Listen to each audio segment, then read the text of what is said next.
Good morning students. നമ്മൾ കൺസ്ട്രക്റ്റേഴ്സ് in Java വരെയായിരുന്നു discuss ചെയ്തുകൊണ്ടിരുന്നത്. അതുമായിട്ട് ബന്ധപ്പെട്ട് വരുന്ന നെക്സ്റ്റ് ടോപ്പിക്കാണ് കൺസ്ട്രക്ടർ ഓവർലോഡിങ്. അപ്പം നമ്മുടെ മെത്തേഡ് ഓവർലോഡിനെ പറ്റിയൊക്കെ പറഞ്ഞായിരുന്നു അല്ലേ? എന്താണ് മെത്തേഡ് ഓവർലോഡിങ് എന്ന് പറഞ്ഞാൽ? സെയിം നെയിമുള്ള മെത്തേഡ് തന്നെ ആ സെയിം ക്ലാസ്സിനകത്ത് ഡിഫറെൻറ്റ് പാരാമീറ്റേഴ്സ് പാസ് ചെയ്യുന്നതാണ് മെത്തേഡ് ഓവർലോഡിങ് എന്ന് പറഞ്ഞാൽ. അപ്പം അത് വെച്ച് കൺസ്ട്രക്ടർ ഓവർലോഡിങ് എന്ന് പറഞ്ഞാൽ എന്ത് തന്നെയായിരിക്കും? സെയിം ക്ലാസ്സിൽ, അതായത് സിംഗിൾ ക്ലാസ്സിൽ തന്നെ different constructors different parameters pass ചെയ്യുന്ന ഒരു മെക്കാനിസത്തിന് പറയുന്ന പേരാണ് constructor overloading. Constructor overloading in Java is A technique of having more than one constructor with different parameter lists. നമുക്കറിയാം കൺസ്ട്രക്ടർ എന്ന് പറഞ്ഞാൽ എന്താണ്? ക്ലാസിന്റെ തന്നെ സെയിം നെയിമുള്ള ഒരു മെത്തേഡാണ് കൺസ്ട്രക്ടർ എന്ന് പറയുന്നത്. അപ്പോൾ ഒന്നിലധികം കൺസ്ട്രക്ടേഴ്സ് ഡിഫറെന്റ് ടൈപ്സിലുള്ള പാരാമീറ്റേഴ്സിനെ നമ്മൾ പാസ് ചെയ്യിപ്പിക്കുകയാണെങ്കിൽ, എങ്ങനെയാണ്? ഒരു സിംഗിൾ ക്ലാസ്സിനകത്ത് തന്നെ അങ്ങനെ ചെയ്യുകയാണെങ്കിൽ നമുക്ക് എന്ത് പറയാം? കൺസ്ട്രക്ടറിനെ ഓവർലോഡ് ചെയ്യുകയാണെന്ന് പറയാം. ഇപ്പോൾ ഒരു കൺസ്ട്രക്ടറിനകത്ത് ചിലപ്പം ഒരൊറ്റ ആർഗ്യുമെന്റ് മാത്രമോ, അല്ലെങ്കിൽ രണ്ടാമത്തെ കൺസ്ട്രക്ടറിനകത്ത് രണ്ട് ഡിഫറെന്റ് ടൈപ്പിലുള്ള ആർഗ്യുമെന്റ്സ്, മൂന്നാമത്തിനകത്ത് വീണ്ടും ഡിഫറെന്റ് ടൈപ്പിലുള്ള ആർഗ്യുമെന്റ്സ്. അവിടെ രണ്ട് രീതിയിൽ വ്യത്യാസം വരാം. ഒന്ന്, ഡേറ്റ ടൈപ്പിലുള്ള വ്യത്യാസം വരാം, ആർഗ്യുമെന്റിന്റെ ഡേറ്റ ടൈപ്പിലുള്ള വ്യത്യാസം വരാം. രണ്ടാമത്തെ കാര്യമോ, നമ്പർ ഓഫ് ആർഗ്യുമെന്റ്സിന്റെ എണ്ണത്തിലും വ്യത്യാസം വരാം. അപ്പൊ ഈ രണ്ട് കാര്യങ്ങൾ നോക്കിയിട്ടാണ് നമ്മുടെ കമ്പൈലർ ഏത് കൺസ്ട്രക്ടറിനെയാണ് ഇൻവോക്ക് ചെയ്തെന്നുള്ള കാര്യം കണ്ടുപിടിക്കുന്നത്. ആ പോയിന്റ് നിങ്ങൾ ഓർത്ത് വെക്കേണ്ടതാണ് കേട്ടോ. പാരാമീറ്ററിന്റെ നമ്പേഴ്സും അതുപോലെ തന്നെ പാരാമീറ്ററിന്റെ ടൈപ്പും ഐഡന്റിഫൈ ചെയ്തിട്ടാണ് കമ്പൈലർ ഏത് കൺസ്ട്രക്ടറിനെയാണ് ഇൻവോക്ക് ചെയ്തതെന്നുള്ള കാര്യം കണ്ടുപിടിക്കുന്നത് അല്ലെങ്കിൽ ഐഡന്റിഫൈ ചെയ്യുന്നത്. ആ പോയിന്റ് ആണ് ഇവിടെ തന്നിരിക്കുന്നത്. They are differentiated by the compiler by the number of parameters in the list and their types. Data type, number of parameters. ആ കാര്യം ഓർത്ത് വെക്കുക. ഇനി നമ്മൾ എക്സാമ്പിൾ ആണ് പറയാൻ വേണ്ടി പോകുന്നത്. കൺസ്ട്രക്ടർ ഓവർലോഡിങ്ങിന്റെ എക്സാമ്പിൾ ആണ് പറയാൻ വേണ്ടി പോകുന്നത്. നമ്മൾ നേരത്തെ പറഞ്ഞ ആ എക്സാമ്പിൾ തന്നെയാണ്. നമ്മൾ ഇവിടെയും ഡിക്ലെയർ ചെയ്ത് വെച്ചിരിക്കുന്ന ക്ലാസിന്റെ നെയിം എന്ന് പറയുന്നത് സ്റ്റുഡന്റ് 5 എന്നാണ് ക്ലാസിന്റെ നെയിം വന്നിരിക്കുന്നത്. അപ്പൊ ഓട്ടോമാറ്റിക് ആയിട്ട് നമ്മുടെ കൺസ്ട്രക്ടറിന്റെ പേരും എന്ത് തന്നെയായിരിക്കും? സ്റ്റുഡന്റ് 5 എന്ന് തന്നെയായിരിക്കും. എന്തിൽ മാത്രമേ വ്യത്യാസം വരത്തുള്ളൂ? ആർഗ്യുമെന്റിന്റെ ടൈപ്പിലും അതുപോലെ തന്നെ ആർഗ്യുമെന്റിന്റെ എണ്ണത്തിലുമായിരിക്കും വ്യത്യാസം വരുന്നത്. ഇനി നോക്കി, സ്റ്റുഡന്റ് 5 എന്ന് പറയുന്ന ക്ലാസ്സിലോട്ട് നമ്മൾ 3 വേരിയബിൾസിനെയാണ് ഡിക്ലെയർ ചെയ്തിരിക്കുന്നത്. ഇൻസ്റ്റൻസ് വേരിയബിൾസ് 3 എണ്ണത്തിനെയാണ് നമ്മൾ ഡിക്ലെയർ ചെയ്തിരിക്കുന്നത്. ID, name, age. എന്തിനു വേണ്ടിയിട്ടാണ്? സ്റ്റുഡന്റിന്റെ ഐഡിയും നെയിമും ഏജും കാണിക്കാൻ വേണ്ടിയാണ് നമ്മൾ ഈ 3 വേരിയബിൾസ് ഡിക്ലെയർ ചെയ്ത് വെച്ചിരിക്കുന്നത്. ഇനി ID എന്ന് പറയുന്ന വേരിയബിളിന്റെ ടൈപ്പ് ഏതാണ്? ഇന്റിജർ ആണ്.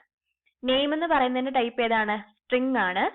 വീണ്ടും ഏജ് എന്ന് പറയുന്ന വേരിയബിളിന്റെ ടൈപ്പ് ഇന്റിജർ ആണ്. അപ്പൊ രണ്ട് ഇന്റിജറും ഒരു സ്ട്രിംഗ് ടൈപ്പിലുള്ള വേരിയബിളുമാണ് നമ്മൾ ഡിക്ലെയർ ചെയ്ത് വെച്ചിരിക്കുന്നത്. ഇനി അടുത്തായിട്ട് നമ്മൾ ഡിക്ലെയർ ചെയ്തിരിക്കുന്നത് എന്താണ്? നമുക്ക് ആവശ്യമായിട്ടുള്ള കൺസ്ട്രക്ടറിനെ ഇനി ഓവർലോഡ് ചെയ്യിപ്പിക്കുകയാണ് നമ്മൾ ചെയ്തിരിക്കുന്നത്. ഓക്കെ, നമ്മൾ ആദ്യത്തെ കൺസ്ട്രക്ടർ കൊടുത്തു, പാരാമീറ്ററൈസ്ഡ് കൺസ്ട്രക്ടർ കൊടുത്തു. സ്റ്റുഡന്റ് 5 ആർഗ്യുമെന്റിനകത്ത് വന്നിരിക്കുന്നത് നോക്കിയേ, 2 ആർഗ്യുമെന്റ്സ് ആണ് വന്നിരിക്കുന്നത്. എണ്ണം ശ്രദ്ധിക്കുക, 2 ആർഗ്യുമെന്റ്സ് ആണ് വന്നിരിക്കുന്നത്. ഇനി ടൈപ്പ് നോക്കി, ഒന്നാമത്തെ ആർഗ്യുമെന്റിന്റെ ടൈപ്പ് ഇൻറ്റും രണ്ടാമത്തെ ആർഗ്യുമെന്റിന്റെ ടൈപ്പ് സ്ട്രിങ്ങുമാണ് വന്നിരിക്കുന്നത്. I എന്നും N എന്നുമാണ് നമ്മൾ പേരും കൊടുത്തിരിക്കുന്നത്. പാരാമീറ്റർ പാസ് ചെയ്യുന്നതിന് ഐഡന്റിഫൈ ചെയ്യാൻ വേണ്ടിയുള്ള പേരാണ് I എന്നും N എന്നും കൊടുത്തിരിക്കുന്നത്. ഇനി ആ കൺസ്ട്രക്ടറിനകത്ത് ബോഡിക്കകത്ത് നമ്മൾ കൊടുത്തിരിക്കുന്നത് എന്താണ്? അതിനകത്ത് വർക്ക് ചെയ്യേണ്ട കാര്യങ്ങളാണ് കൊടുത്തിരിക്കുന്നത്. എന്താ കൊടുത്തിരിക്കുന്നത്? ID equal to I, name equal to N. ആ ബോഡി നമ്മൾ പോസ് ചെയ്തിരിക്കുന്നു. അപ്പൊ ഇവിടെ എന്താ സംഭവിക്കുന്നത്? ഈ ഒരു കൺസ്ട്രക്ടറിനെ നമ്മൾ ഇൻവോക്ക് ചെയ്യുന്ന ടൈമില് ഇതിനകത്ത് പാസ് ചെയ്ത് വരുന്ന ആർഗ്യുമെന്റ്സ് ആയിട്ടുള്ള ഐയുടെയും എന്നിന്റെയും വാല്യൂ ആർക്ക് കിട്ടുന്നു? നമ്മുടെ ക്ലാസിന്റെ വേരിയബിൾസ് ആയിട്ടുള്ള ഐഡിക്കും നെയിമിനും കിട്ടുന്നു. ഐഡിക്ക് ഐയുടെ വാല്യൂ കിട്ടുന്നു, അതുപോലെ തന്നെ നെയിം എന്ന് പറയുന്ന വേരിയബിളിന് എന്നിന്റെ വാല്യൂ അസൈൻ ചെയ്ത് കിട്ടുന്നു. ഇനി അവിടെ കൊണ്ട് നമ്മുടെ ഒന്നാമത്തെ കൺസ്ട്രക്ടർ നമ്മൾ നിർത്തി.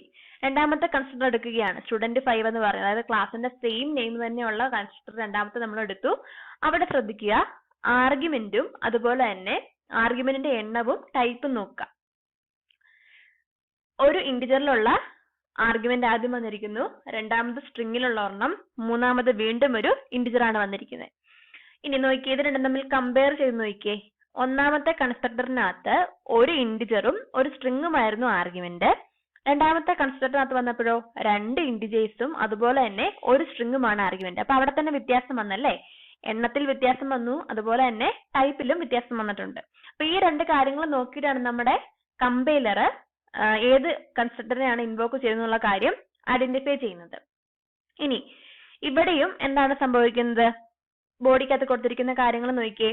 ID എന്ന് പറയുന്ന വേരിയബിളിന് പാസ് ചെയ്തു വരുന്ന I എന്ന് പറയുന്ന പാരാമീറ്ററിന്റെ വാല്യൂ കിട്ടുന്നു. നെയിം എന്ന് പറയുന്ന വേരിയബിളിന് പാസ് ചെയ്തു വരുന്ന Nന്റെ വാല്യൂ കിട്ടുന്നു. ഏജ് എന്ന് പറയുന്ന വേരിയബിളിന് പാസ് ചെയ്തു വരുന്ന Aയുടെ വാല്യൂ അസൈൻ ചെയ്ത് കൊടുത്തിരിക്കുന്നു. അപ്പൊ ഇവിടെ എല്ലാ അസൈൻമെന്റ് മാത്രമേ കൊടുത്തിട്ടുള്ളൂ അല്ലേ, നമ്മൾ പ്രിന്റ് ചെയ്ത് കാണിക്കാനോ അല്ലെങ്കിൽ ഡിസ്പ്ലേ ചെയ്യിക്കാനോ ഉള്ള സ്റ്റേറ്റ്മെന്റുകൾ ഒന്നും കൊടുത്തിട്ടില്ല.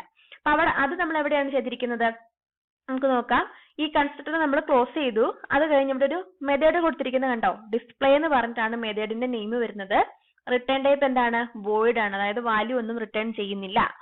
ആർഗ്യുമെന്റിനകത്ത് എന്തെങ്കിലും ഉണ്ടോ, ഇല്ല, എംപ്റ്റി ആയിട്ടുള്ള ആർഗ്യുമെന്റ് ലിസ്റ്റ് ആണ് കൊടുത്തിരിക്കുന്നത്. ഇനി അതിന്റെ ബോഡിക്കകത്താണ് നമ്മൾ എന്ത് കൊടുത്തിരിക്കുന്നത്, നമ്മുടെ ക്ലാസിന്റെ വേരിയബിൾസിന് കിട്ടുന്ന വാല്യൂസിനെ നമ്മൾ ഡിസ്പ്ലേ ചെയ്യിക്കാൻ വേണ്ടിയുള്ള കമാൻഡ്സ് കൊടുത്തിരിക്കുന്നത് ഡിസ്പ്ലേ എന്ന് പറയുന്ന ഒരു സെപ്പറേറ്റ് മെത്തേഡിനകത്താണ്.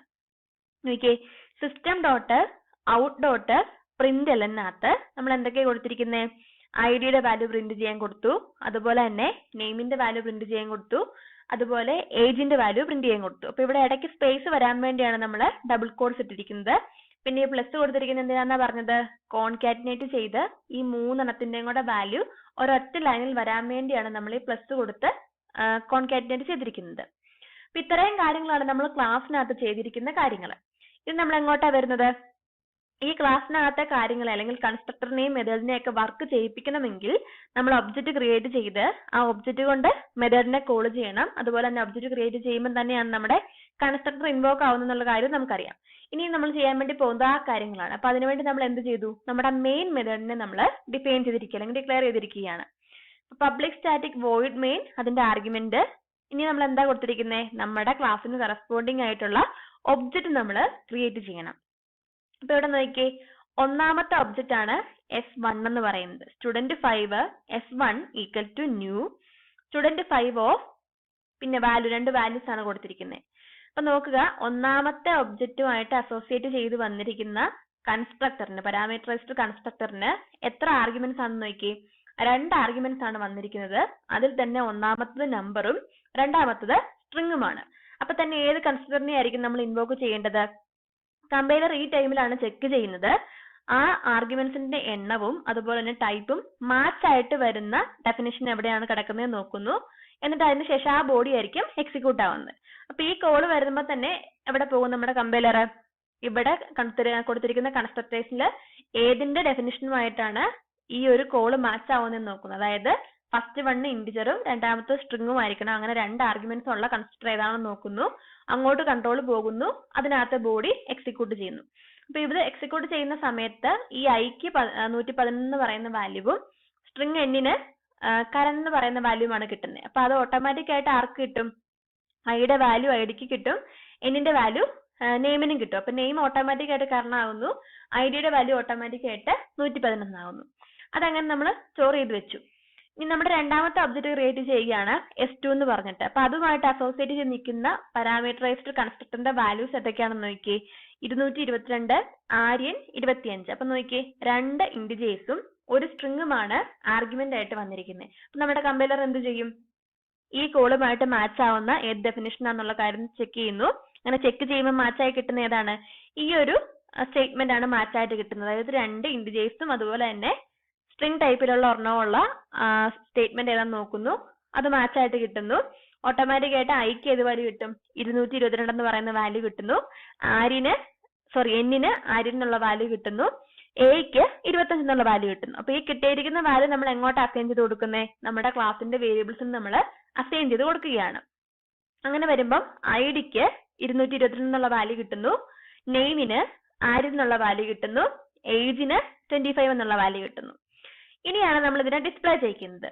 അപ്പൊ ഡിസ്പ്ലേ ചെയ്യിക്കുമ്പോൾ ഏത് ഒബ്ജക്റ്റ് വെച്ചാണ് നമ്മൾ ഡിസ്പ്ലേ എന്ന് പറയുന്ന മെത്തേഡിനെ കോൾ ചെയ്യുന്നത്, ആ ഒബ്ജക്റ്റുമായിട്ട് അസോസിയേറ്റ് ചെയ്ത് നിൽക്കുന്ന വാല്യൂസ് ആയിരിക്കും പ്രിന്റ് ആയിട്ട് വരുന്നത്. നമ്മളിവിടെ S1 വെച്ചാണ് കോൾ ചെയ്യുന്നതെങ്കിൽ S1-നകത്തുള്ള വാല്യൂസ് ഏതൊക്കെയാണ്, 111 കാരണമാണ്. അപ്പൊ ഓട്ടോമാറ്റിക് ആയിട്ടും പ്രിന്റ് ആയിട്ട് വരുന്ന ഏതായിരിക്കും? ഐഡിയുടെയും നെയിമിന്റെയും വാല്യൂ ആയിരിക്കും പ്രിന്റ് ആയിട്ട് വരുന്നത്. ഏജിന്റെ വാല്യൂ അവിടെ ഇല്ലാത്തത് കൊണ്ടാണ് ഇവിടെ 0 വന്നിരിക്കുന്നത്. ഇനി നമ്മൾ രണ്ടാമത്തെ ഒബ്ജക്റ്റ് വെച്ചാണ് നമ്മൾ ഡിസ്പ്ലേ എന്ന് പറയുന്ന മെത്തേഡിനെ കോൾ ചെയ്യുന്നതെങ്കിൽ ഈ കോൾ ഇങ്ങോട്ട് പോകുമ്പോൾ ഏതൊക്കെ വാല്യൂ ആയിരിക്കും കിട്ടുന്നത്? രണ്ടാമത്തെ ഒബ്ജക്റ്റുമായിട്ട് അസോസിയേറ്റ് ചെയ്ത് നിൽക്കുന്ന വാല്യൂ ആയിട്ടുള്ള 222 എന്ന് പറയുന്ന ഐഡിയും 1000 എന്ന് പറയുന്ന നെയിമും 25 എന്ന് പറയുന്ന ഏജും ആയിരിക്കും പ്രിന്റ് ചെയ്ത് കിട്ടുന്നത്. അപ്പൊ ഇതാണ് കൺസ്ട്രക്ടർ ഓവർലോഡിംഗ് എന്ന് പറയുന്നത്. ഡിഫറെന്റ് കൺസ്ട്രക്ടേഴ്സ് നമ്മൾ ഡിഫറെന്റ് പാരാമീറ്റേഴ്സ് പാസ് ചെയ്ത് നമ്മൾ ഒരു ക്ലാസ്സിനകത്ത് തന്നെ ചെയ്യുകയാണെങ്കിൽ അതിനെയാണ് നമ്മൾ കൺസ്ട്രക്ടർ ഓവർലോഡിംഗ് എന്ന് പറയുന്നത്. ഇങ്ങനെയുള്ള രണ്ട് കൺസ്ട്രക്ടേഴ്സ് അല്ല, ഇത് കൂടാതെ നമുക്ക് എത്ര കൺസ്ട്രക്ടർ വേണമെങ്കിലും ഇതിനകത്ത് യൂസ് ചെയ്യാം. ഡിഫോൾട്ട് കൺസ്ട്രക്ടർ വേണമെങ്കിലും യൂസ് ചെയ്യാം. അതുപോലെ തന്നെ പാരാമീറ്റേഴ്സ് ഇതിനകത്ത് ഇനിയും ഡിഫറെന്റ് ടൈപ്പിലുള്ള പാരാമീറ്റേഴ്സ് അങ്ങോട്ടും ഇങ്ങോട്ടും മാറ്റിയൊക്കെ പാസ് ചെയ്ത് നമുക്ക് കൺസ്ട്രക്ടർ ഓവർലോഡിംഗ് പെർഫോം ചെയ്യാവുന്നതേ ഉള്ളൂ. ഇനി താഴെ കൊടുത്തിരിക്കുന്ന ഒരു ടേബിൾ ആണ്. ആ ടേബിളിനകത്ത് ജാവയ്ക്കകത്തെ കൺസ്ട്രക്ടറും അതുപോലെ തന്നെ മെത്തേഡും തമ്മിലുള്ള ഡിഫറൻസ് ആണ് കൊടുത്തിരിക്കുന്നത്.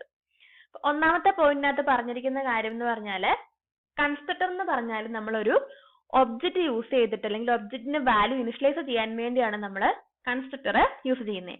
അതേസമയം നമ്മൾ മെത്തേഡ് യൂസ് ചെയ്യുന്നതിന് വേണ്ടിയിട്ടാ ആ കൺസ്ട്രക്ടറിന്റെ ബിഹേവിയർ കാണിക്കാൻ വേണ്ടിയാണ് നമ്മൾ മെത്തേഡ് യൂസ് ചെയ്യുന്നത്. അതായത് ആ കൺസ്ട്രക്ടർ യൂസ് ചെയ്ത് എന്തൊക്കെ കാര്യങ്ങൾ ചെയ്യാൻ പറ്റുമെന്ന് കാണിക്കാൻ വേണ്ടിയാണ് നമ്മൾ മെത്തേഡ് യൂസ് ചെയ്യുന്നത്. ഇനി രണ്ടാമത്തെ പോയിന്റ് എന്ന് പറഞ്ഞാൽ കൺസ്ട്രക്ടറിന് റിട്ടേൺ ടൈപ്പ് ഇല്ല. മെത്തേഡിനാണെങ്കിലോ റിട്ടേൺ ടൈപ്പ് ഉണ്ട്. വാല്യൂ ഒന്നും റിട്ടേൺ ചെയ്യുന്നില്ലെങ്കിൽ വോയിഡ് എന്ന് പറയുന്ന റിട്ടേൺ ടൈപ്പ് എങ്കിലും കാണിക്കണം. ഇനി മൂന്നാമത്തെ പോയിന്റ് എന്ന് പറഞ്ഞാലോ കൺസ്ട്രക്ടറിനെ നമ്മൾ ഇൻവോക്ക് ചെയ്യുന്നത് ഇംപ്ലിസിറ്റ്ലി ആണ്. അതായത് ഒബ്ജക്റ്റ് ഓട്ടോമാറ്റിക് ആയിട്ട് ക്രിയേറ്റ് ചെയ്യുമ്പോൾ തന്നെ നമ്മുടെ കൺസ്ട്രക്ടർ ഇൻവോക്ക് ആവുകയാണ്. അതല്ലാതെ സെപ്പറേറ്റ് നമുക്ക് ഒബ്ജക്റ്റ് യൂസ് ചെയ്ത് കോൾ ചെയ്യേണ്ട ആവശ്യം വരുന്നില്ല. ഇനി അതേസമയം ജാവയ്ക്കകത്തെ മെത്തേഡ് ആണെങ്കിലോ നമ്മൾ ഒബ്ജക്റ്റിന്റെ പേര് കൂട്ടി നമ്മുടെ മെത്തേഡിനെ വിളിച്ചെങ്കിൽ മാത്രമേ ആ കോള് ഇൻവോക്ക് ആകത്തുള്ളൂ, അല്ലെങ്കിൽ മെത്തേഡ് ഇൻവോക്ക് ആകത്തുള്ളൂ. ഇനി അടുത്ത കാര്യം പറഞ്ഞിരിക്കുന്നത് എന്താണ്? ജാവയ്ക്കകത്ത് നമ്മൾ ഒരു കൺസ്ട്രക്ടർ യൂസ് ചെയ്തില്ലെങ്കിൽ പോലും ഓട്ടോമാറ്റിക് ആയിട്ട് ഏത് കൺസ്ട്രക്ടർ ഉണ്ട്? ഡിഫോൾട്ട് കൺസ്ട്രക്ടർ ഉണ്ട്. കാരണം എന്താ? നമ്മളൊരു ക്ലാസിന്റെ ഒബ്ജക്റ്റ് ക്രിയേറ്റ് ചെയ്യുമ്പോൾ കൊടുക്കുന്ന കോഡ് എങ്ങനെയാണ്? ക്ലാസിന്റെ നെയിം ഒബ്ജക്റ്റിന്റെ നെയിം ഈക്വൽ ടു ന്യൂ. അത് കഴിഞ്ഞ് നമ്മൾ എന്താ കൊടുത്തിരിക്കുന്നത്? ഡിഫോൾട്ട് കൺസ്ട്രക്ടർ ആണ് കൊടുക്കുന്നത്. അപ്പൊ അവിടെ തന്നെ എന്ത് സംഭവിക്കുന്നുണ്ട്?